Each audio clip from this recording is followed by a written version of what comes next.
The following is part of Journey with Care's Summer Speedos, shorter, thought-provoking reflections to fit into your Canadian summer. Whether it's messy advice for people who care, or short, story-rich interviews with those who've journeyed through our trauma care courses. These episodes are made for hammocks, hikes, and heart work. Because while Canadians might pause to soak up the sun, caring never really takes a break. So let's grow in care together and dive in. This one's for everyone who's ever wondered, can I love my neighbor without making them a casserole? Because let's be honest, church culture sometimes makes it feel like the most sacred spiritual act is signing up for a meal train before your coffee even kicks in. Welcome to Messy Advice for People Who Care, a summer series from Journey with Care to anyone who's ever said yes before thinking it through and then wondering what they just signed up for. We're talking about caregiving, boundaries, burnout, and the not-so-clear moments of loving others well, minus the formulas. This is Johan on the edge of helpful because someone has to answer the hard questions, and apparently it's me.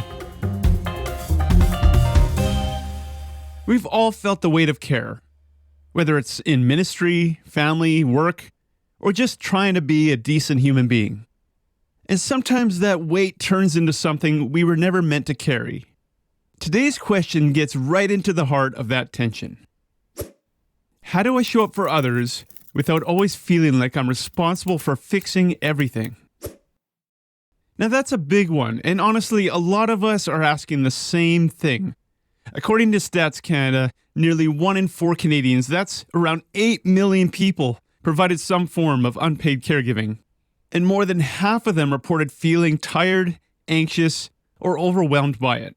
So yeah, statistically speaking, if you're feeling overwhelmed, it might just mean that you're doing life in Canada correctly. But let's zoom in on what it actually feels like.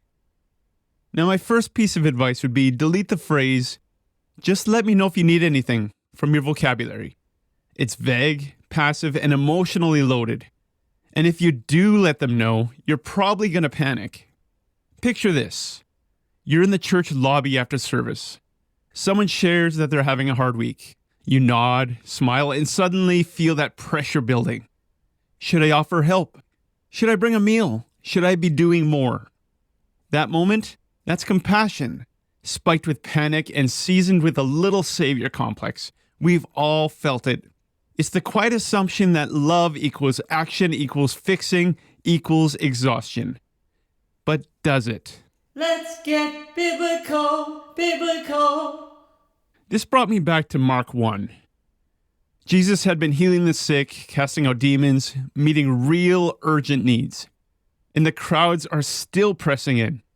And the next morning, Jesus disappears. The disciples go on a full manhunt. And when they finally find him withdrawn from the crowd and praying, they say, "Everyone's looking for you." And Jesus says, "Well, let's go somewhere else." You see, Jesus doesn't rush to meet every need. He doesn't react to that pressure that was put on him. He chooses what's next, not out of guilt, but out of purpose. That's not indifference, it's clarity. Jesus shows us that love isn't always about doing more. Sometimes it's about doing what's right and letting go of the rest. So maybe the question for you isn't, am I doing enough? Maybe it's, am I doing what's mine to do? This week, try showing up in love, but with honesty. Not from guilt and not from pressure.